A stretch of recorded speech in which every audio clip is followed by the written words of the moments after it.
want to bring up the WBC heavyweight champion of the world, ladies and gentlemen.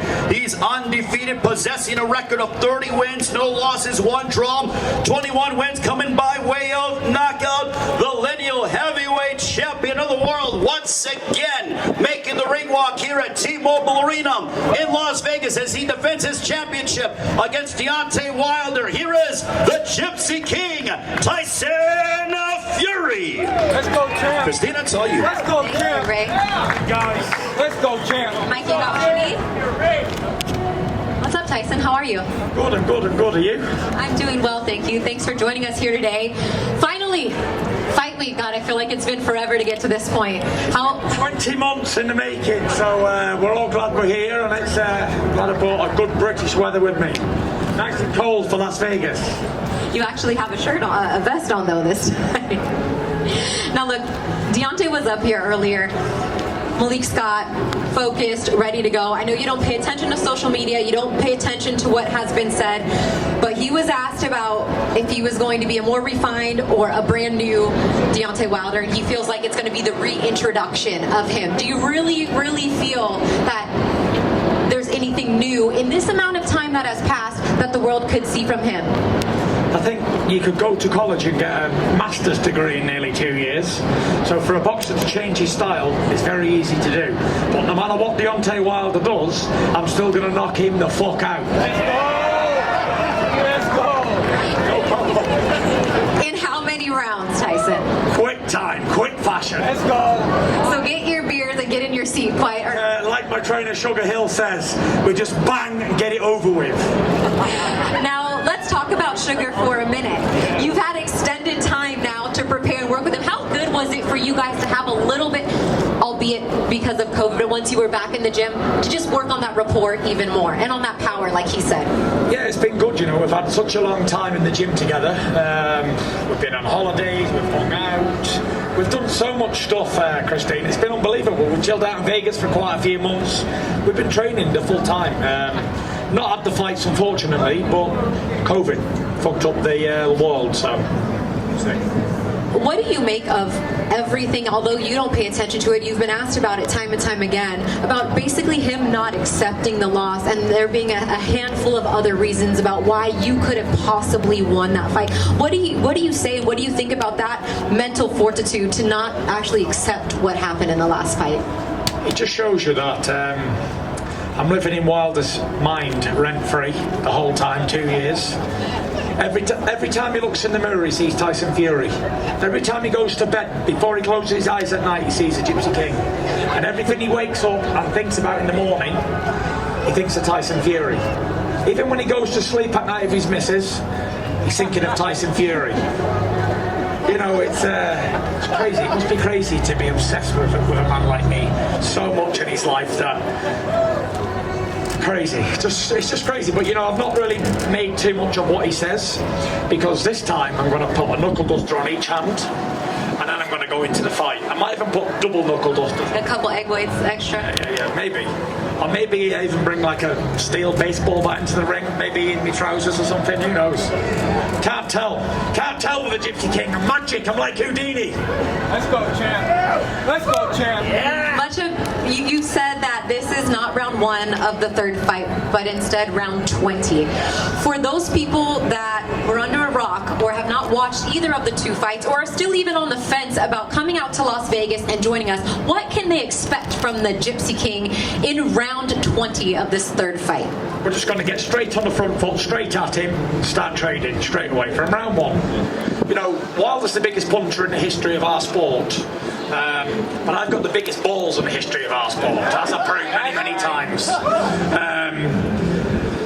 It's going to be exciting, you know. Wilder's a dynamite puncher, and, you know, as we've seen over the last few months, we've seen the heavyweight landscape change so much. But I'm still on form, I'm still doing what I've got to do, and I'm the only undefeated world heavyweight champion left. The only one standing. Crazy. I remember speaking to, this is a little bit of a throwback, but Andy Lee Fury after he fought Julio Cesar Chavez Jr. And he said, when I hit Chavez Jr. with the hardest punch that I could hit him with, and he took it on the chin and continued to come forward, I was mentally broken in that fight. I knew from that point on it was over. You took 2 huge right hands from Deontay Wilder in the second fight. He floored you twice in the first fight, and you got back up. What does that do to a fighter mentally when you know you've taken pretty much everything he's had to offer and still won the fight? You know, I've never experienced it because I've never actually, someone's never done that to me. But Wilder's still thinking about what happened in 2018. How the fuck did he get up in round 12 after being knocked out? It's like you hit a guy with your best shot, you knock him out, he gets back up, gets back into you, and then does exactly what he says he's going to do in the rematch, and takes me out, you know. So there's not much I can say. I'm not here to slate Deontay Wilder. He is what he is. Oh, now. Honestly, I think the guy's a real piece of shit. He's a real piece of work, and nobody or nothing will ever change my mind. When we was first going to fight, I thought he was a decent man, like a family man, you know, doing it for his kids and all that. But now I know he's a real piece of garbage, piece of rubbish, and I'm going to knock him spark out on Saturday night, and I cannot wait to get him in that ring and give him a good hiding, for sure. I might even take it slow with him. I might take it slow and punish him, make him say no mas. Okay, a little no mas in there. All right, we're gonna open it up for the fans, actually for the media to ask some questions. I feel like we're getting close. I know, come over here. Shall we dance, Tyson? Yes. I would love to dance. Right, where's the DJ? Hit the music! Hit it. You say. All right, we're gonna go. Gareth has a question right here. Go ahead, Gareth. Tyson, do you have to be at least a little cautious that he may have improved in the last 20 months under Malik Scott and Don Howes? I'm really hoping he's improved because I'm here for a fight and I want a challenge. I didn't come all over America and be undefeated for 13 years not to get a challenge, Gareth. You know me, harder the challenge the better I fight, so hopefully he comes and I hope he's 50-60% better than he was last year or the year before, because I know I've got better and I don't need to get better because there's an old saying, if it's not broke, don't fix it. So we'll see, but I believe I've improved 40% than I was before. So if he hasn't, then he's in for a real beating, for sure. And finally, you have a home here, you're licensed here. He's American, but do you feel like the home fighter? For sure, this is Las Vegas. I was built and born for this. Las Vegas is the home of the Gypsy King, for sure. I mean, look at the outfit. Is he not? Is he not ready for Las Vegas? All right, next question, right over here. Tyson, do you feel that this is a do-or-die fight for Deontay? A win and his career is done? When I beat him this time, his career is over. Just like if AJ loses again to Usyk, his career is over too. So, yeah, he really needs a win, but he ain't getting it, that's for sure.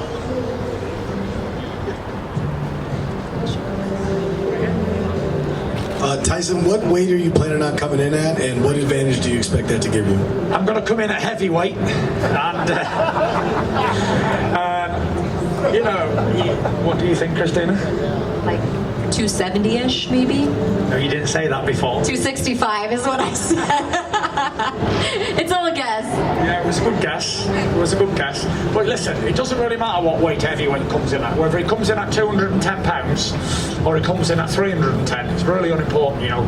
I recently watched a documentary on the great Sonny Liston, and they said he was the first of the real big men. He weighed 215 pounds and he was 6'1". So anybody can knock anybody out in any size. A little man can knock out a big man, as we've seen with David and Goliath all them years ago. So it's not really the size of the man, it's the fight within the individual, that's for sure. All right, I think that's it. Thank you, Tyson, for your time. We really appreciate it. That was quick. That's it. Well, I'm sure they're gonna follow you back over here and ask you some more. Give it up for the Gypsy King. You're so welcome. The Gypsy King, your undefeated lineal and WBC heavyweight champ. Hey Fight fans, it's Michelle Joy Phelps. Make sure you subscribe to my YouTube channel by clicking this icon right here and hit the bell button below so that you can receive an alert every time we upload a new video.